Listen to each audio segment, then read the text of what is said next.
2018 विधानसभा चुनाव में कांग्रेस के मनोज चौधरी बीजेपी के उच्च शिक्षा मंत्री दीपक जोशी को हराकर हाटपिपलिया विधायक बने थे।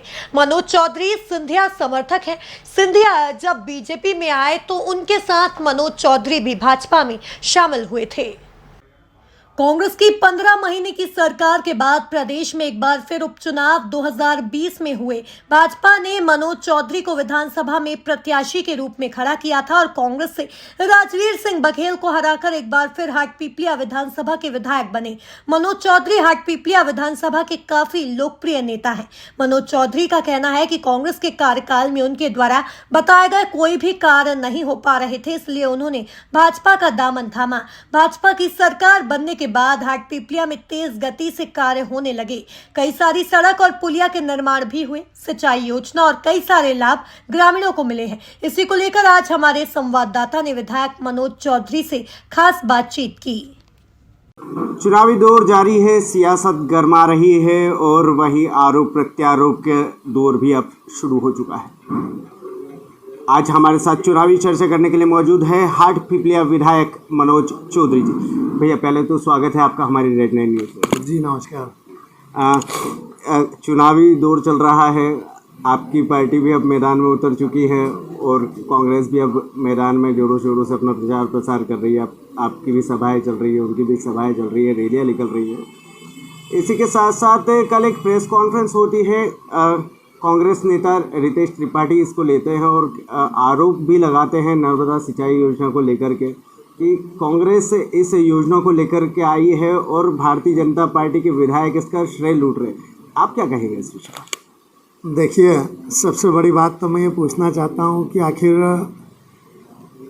प्रदेश में किसकी सरकार है, देश में किसकी सरकार है? भारतीय जनता पार्टी की सरकार है। एक बात ये जो बात कर रहे हैं कांग्रेस के नेता, 2018 में मैं भी कांग्रेस से चुनाव लड़ा और जब हाटपिपलिया से चुनाव लड़ा था उस समय मेरे कई मुद्दे ऐसे थे जो कि मैं क्षेत्र का विकास बहुत योजनाबद्ध तरीके से करना चाहता था और उसी समय मैंने सिंचाई के लिए, चाहे हाटपिपलिया माइक्रो उद्यान परियोजना की बात हो, पीने के पानी के लिए माँ नर्मदा जी का पानी लाकर गांव-गांव में घर घर में नल जल के माध्यम से पहुंचाने की बात हो, सड़कों की मांग हो, स्टॉप डैम्स की मांग हो, पुल पुलियाओं की मांग हो, शिक्षा के मामले में मांग हो या फिर स्वास्थ्य के मामले में अन्य मुद्दे, हमने एक योजना बनाई थी। लेकिन उस समय तत्कालीन कमलनाथ सरकार को जब मुख्यमंत्री जी रहते हुए कई आवेदन दिए तो किसी भी एक आवेदन पर भी कभी किसी प्रकार से गौर नहीं किया गया। और जो इस तरह की बात करके कहते हैं कि कांग्रेस इस योजना को लेकर के आई, तो कांग्रेस का एक पत्र या एक उनकी बनाई योजना बता दें तो हम सब कुछ छोड़ देंगे। लेकिन मैं आपको बता दूं कि मैंने माननीय मुख्यमंत्री जी को, शिवराज सिंह जी चौहान साहब को, माननीय सिंधिया जी के नेतृत्व में, जब सिंधिया जी और शिवराज सिंह जी की एक सभा यहाँ पर होती है हमारी बरोठा में, उस समय क्षेत्रवासी मांग करते हैं कि हमारे क्षेत्र में किसानों को सिंचाई की योजना अति आवश्यक है और माँ नर्मदा जी का पानी से सिंचाई होना चाहिए। उस समय दोनों नेता इसकी घोषणा करते हैं और मैं धन्यवाद देता हूं कि जब मेरे पत्र भेजे जाते हैं उस पर 8वें महीने में माननीय मुख्यमंत्री जी का पत्र आता है कि हम इसकी विस्तृत योजना बना रहे हैं और शीघ्र इस पर कार्य करके इसकी पूरी स्वीकृति लेंगे, उसकी कितनी लागत बनती है, कितने क्षेत्र में सिंचाई होगी। और मैं धन्यवाद देता हूं कि पहले फेज़ में हमारे यहाँ पर 44 गांव जुड़े थे, वो भी माननीय मुख्यमंत्री शिवराज सिंह जी के द्वारा नर्मदा जी का पानी आया था। और दूसरे फेज़ में 5027 करोड़ रुपए की स्वीकृति 25 मार्च 2022 को माननीय मुख्यमंत्री जी के द्वारा दी जाती है। उसके साथ ही अभी कुछ जो हिस्सा हमारा पूरे ज़िले के किसानों का छूट गया था, उस योजना को रिवाइज करते हुए उसी योजना को आगे बढ़ाया जाता है। पहले 1,29,000 हेक्टेयर की वो योजना थी, उसको बढ़ाकर 1,64,000 हेक्टेयर में सिंचाई होगी और उसकी लागत करीब 6,032 करोड़ रुपए रिवाइज़ की है अभी ये 3 तारीख के दिन।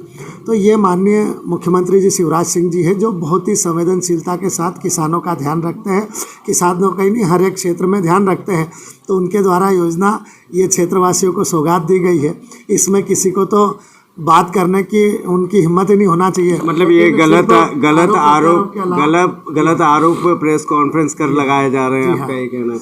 निश्चित रूप से किस आधार पर वो बोल सकते हैं, मैं तो ये उनसे पूछना चाहता हूँ कि आप किस आधार पर इस योजना को अपनी योजना बनाने का प्रयास कर रहे हैं। इस तरह से तो सिर्फ आरोप प्रत्यारोप, क्योंकि इनके पास अब कुछ है नहीं, जनता ने इनको नकार दिया है। अब ये आरोप प्रत्यारोप लगाते रहते हैं, चुनाव के समय में सब जनता जानती है। अच्छा, जन आशीर्वाद यात्रा भी आपके क्षेत्र में निकल रही है, तो क्या लगता है आपको, क्या प्रॉफिट हो रहा है? जिस तरह से हमें जन आशीर्वाद यात्रा निकली और जन आशीर्वाद दिया, अद्भुत था। मैं उनको हृदय से धन्यवाद करता हूँ कि उन्होंने इतनी आत्मीयता के साथ जन आशीर्वाद यात्रा का समर्थन किया, उसका स्वागत किया।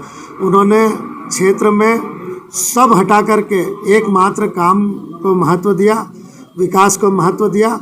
उनके आशीर्वाद से अभिभूत हो और निश्चित रूप से आने वाले समय में भारतीय जनता पार्टी की प्रचंड जीत हाटपिपलिया विधानसभा, देवास जिले और पूरे मध्य प्रदेश में होगी। देखा जाए तो जन आशीर्वाद यात्रा के दौरान और भी नए चेहरे नजर आए दावेदारी करते हुए, उनके विषय पर क्या? दावेदारी तो हमेशा चलती रहती है, इसमें सबकी अपनी अपनी भावनाएं होती है और इसमें कभी कमी नहीं आएगी। जब जब चुनाव होंगे तब तब दावेदार होंगे।